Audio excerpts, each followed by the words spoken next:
Hi, it's me, the OGGM. And I know the calendar says July, but the weather says October. Because, yeah, sunny Costa Rica / Southern California / wherever I live. All right, I'm going to be a filthy Wizards of the Coast 5th edition shill, as I'm always being accused of, because I'm going to talk about Spelljammer. I'm going to address a lot of the rumors, speculations, negative comments about the Spelljammer that's coming out, the Spelljammer of the past, what Spelljammer was, what Spelljammer is, and what Spelljammer should be, could be. So first, Spelljammer is a Saturday morning cartoon. All right, so this one came right out of the gate. The second Wizards of the Coast announced that their big end of summer project was 5e Spelljammer. People were like, oh God, no, how dare you, don't touch my Spelljammer. You're gonna turn it into this woke LGBTQT Saturday morning cartoon of weirdness and goofiness. It's not gonna be my Spelljammer. Okay, anybody who's saying that either doesn't remember Spelljammer or didn't play Spelljammer, because Spelljammer was, is, and always will be a Saturday morning cartoon. It's elves in space fighting giant hamsters. It's a Saturday morning cartoon. What will Spelljammer in the future be? Elves in space fighting giant space hamsters. It's a Saturday morning cartoon. Now, I've said once and I'll say it again, Radiant Citadel / Planescape, Spelljammer, same thing. Same thing. I never saw the reason why we needed two. You know, why did we need Planescape and Spelljammer, even though Planescape is better? They're the same thing. Radiant Citadel, Spelljammer are not campaign settings. Okay? They're just tools. They're just idea kernels.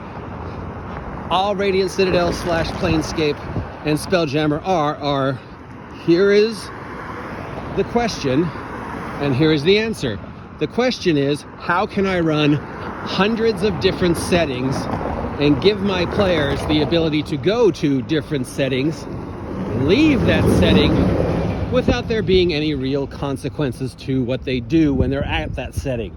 The answer is Radiant Citadel, gates, or Spelljammer, spaceships. They're both the same thing, okay?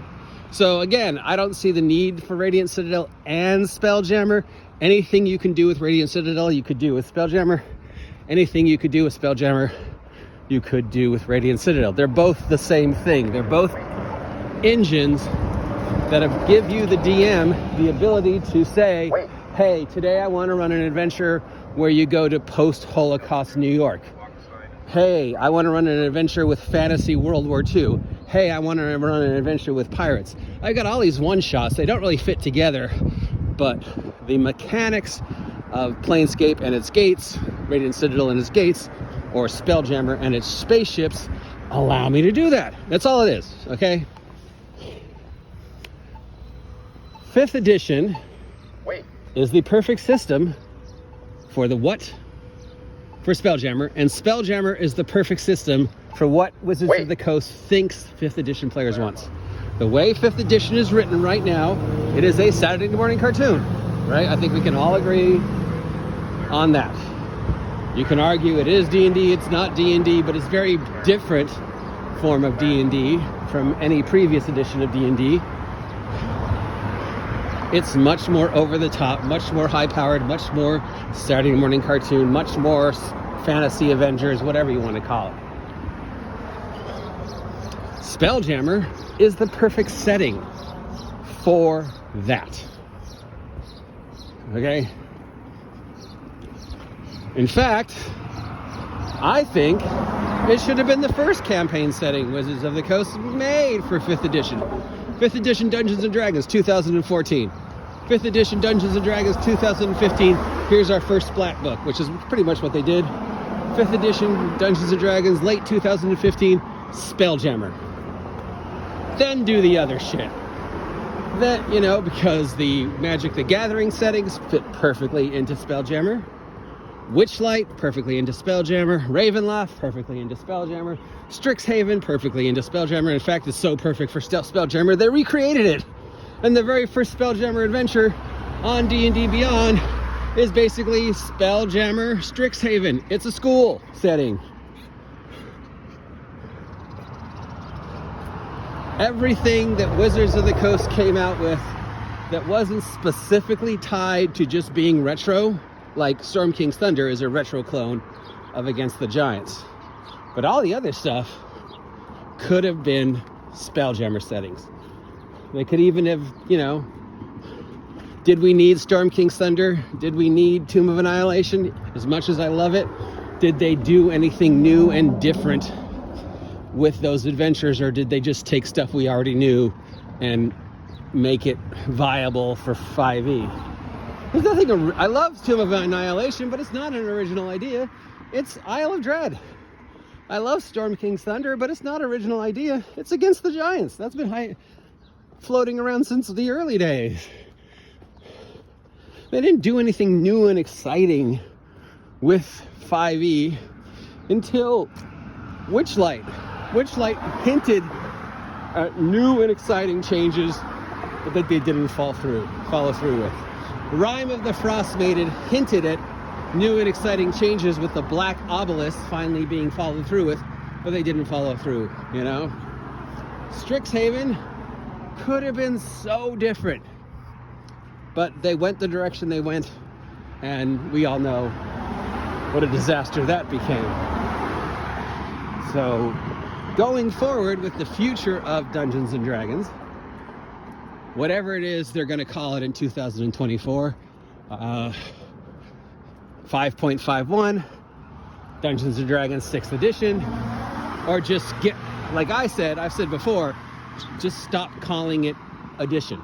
Okay, just call it Wizards of the Coast presents Dungeons & Dragons, the world's best-selling fantasy role-playing game. Or at least, you know, that's what they should call it. Get rid of the edition stuff. But, I don't know. It's 50% chance they're going to call it 6. 50% chance they're going to call it 5.5. You know, 50% chance they're not going to call it anything. They're just going to release shit and say, oh, it's backwards compatible. Here's the new Players Handbook. Who knows? Spelljammer should be what they are setting everything they make going forward around. Or Radiant Citadel, one or the other. They should get behind one or the other and focus all the energy behind that. Whatever they are going to do come 2024, those should be the instruments for that change. That should be the initial setting. Again, they're both the same thing. So you put 100 or 99% of the Wizards of the Coast creativity behind what can we do with Radiant Citadel, Planescape 2.0. How do we create this multi-dimensional gateway style campaign and still make it feel like 5th edition? Perfect setting. Or they should just put 99% of their creativity behind Spelljammer and say, okay, every campaign world is possible to be reached via a Spelljammer. And here are some settings that are based upon previous campaign worlds, based upon the Magic the Gathering worlds, extrapolated on by previous productions, like, Ravenloft could become a planet. I mean, how different is getting on a Spelljammer and traveling across the Astral Sea to reach a destination? How different from that is than going through a gate, traveling through radiant space, and landing on a different location. They're the same thing. So focus on one and use that as the engine for how you're going to present whatever it is Wizards of the Coast is doing in 2024. And I can't wait to see, you know, these hardcore 5e fanatics like Scott Garaby's brains explode when Wizards of the Coast announces in 2024, we're changing shit.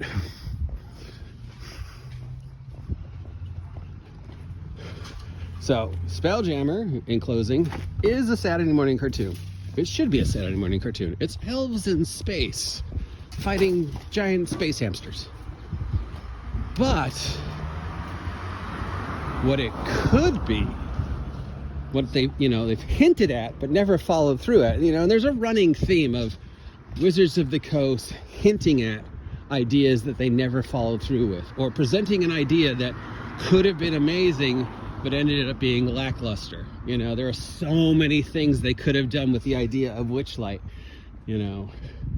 and they went with the choices that they made. There's so many good, cool things they could have done with Strixhaven to make it truly an awesome setting, but they didn't, for whatever reasons. But the hints are there, the kernels are there. So here is my last bit on this, but we're going to talk about it some more, I'm sure.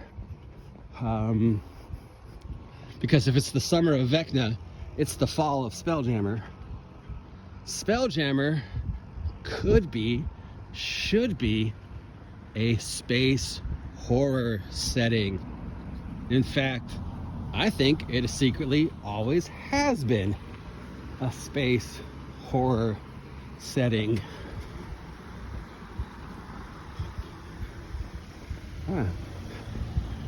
You both had the right of way, right? What's the number one bad guys in Spelljammer? Mind flayers. Lovecraftian mind flayers and aboleths and space tentacle beasts and all these bizarre horrors. Even giant space hamsters are frightening. A giant hamster capable of surviving in space that can breathe fire in space. That's frightening. Everything in Spelljammer is frightening if presented in the right way. Swarms of space insects that plant their eggs in the fuel lines of your spaceships. Spacefaring mind flayers and their weird Cthulhu-esque bizarre snail ships. Drow-elf slavers. Intellect devourers running through the halls of a derelict spaceship. I said jokingly combined Spelljammer with Mothership when Spelljammer was first announced, but Spelljammer is a Saturday morning cartoon, but it could be a space horror Saturday morning cartoon. Would that make Spelljammer 2.0 awesome? If that's the direction we actually took it, if you look at it and went, you know what, this is actually pretty fucking scary. Why don't I go with that? Think about it. In closing, Wizards of the Coast, if you're listening about the Saturday morning cartoon that is Spelljammer, you should make Spelljammer front and center. Is that the same cat as before, or is it a different cat? Hi, kitty! Spelljammer should be the front and center flag carrier for whatever it is you're going to do with the system in 2024. That should be the base from which you spiral off everything. Or Radiant Citadel, one or the other, not both. You can't have both. They're both the same thing. So focus on one. Either make Radiant Citadel a one and done, or focus everything from going forward, or expansions to Radiant Citadel. Same with Spelljammer. Either make it a one and done, but what you should really do is focus primarily as making Spelljammer the engine for the change of whatever it is you're going to do in 2024. If I had to choose between the two, I'd choose Spelljammer. I think Spelljammer works better for the idea of just an infinite amount of space with an infinite amount of worlds that have an infinite amount of possibilities of being any setting you want, and having whatever adventure you want to tell. And then, of course, once the adventure's over, they can just get back on their Spelljammer and leave. There are exciting things you could do with Radiant Citadel as well, but Radiant Citadel Planescape never made sense when you already had Spelljammer. And although Planescape had much better potential and was much better written, Planescape Torment's one of the best video games ever created. Spelljammer got more love because it's a Saturday morning cartoon. It is a Saturday morning cartoon, okay? And that's what it should be. And anybody who says, oh no, Spelljammer in the 90s wasn't a Saturday morning cartoon. Yes, it was. Anyways, that's about all I've got to say. So I'm very much looking forward to continuing to follow the evolution of whatever Wizards of the Coast is going to do with Spelljammer and Radiant Citadel. I am hoping that they focus primarily on Spelljammer and all the different possibilities that you could use Spelljammer for as the engine to push forward the changes they're going to make in 2024. I hope they change a lot of shit. Not only because D&D really isn't relevant anymore, other than being, you know, the #1 seller, but, you know, they haven't done anything revolutionary. They don't have to, but they haven't done anything revolutionary. And focusing on Spelljammer and drastically changing 5e is what they should do to remain interesting and relevant and in the front face of the media, especially with Critical Role and Stranger Things both winding down. But that's the topic of a different discussion. Anyways, do you agree with me that Spelljammer should be a horror campaign? Do you agree with me that Spelljammer should be the central focus of the future of the hobby? Or do you think I'm an utter idiot who doesn't know what he's talking about? Either way, please let me know. Your comments are always appreciated, even if I don't agree with them. Till next time, I'm the OGGM. See ya.